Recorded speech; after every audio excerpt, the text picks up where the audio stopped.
Welcome to Penrose Learning, where we make understanding easy. You start by powering off and removing any case, SIM tray, or memory card so moisture can escape. Once done, blot obvious liquid with a lint-free cloth.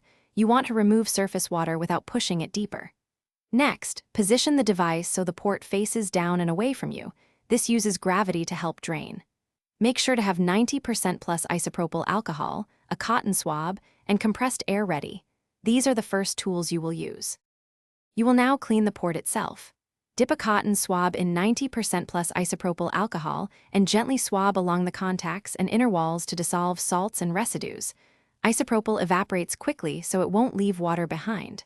Then use short compressed air bursts at an angle, 1 to 2 seconds each, to dislodge loosened debris.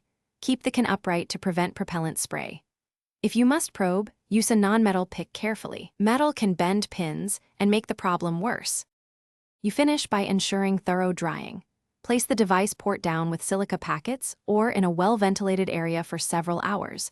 Do not use high heat over 40 degrees Celsius because that can damage seals. Once fully dry, test charging with a known good cable and adapter so you isolate the accessory.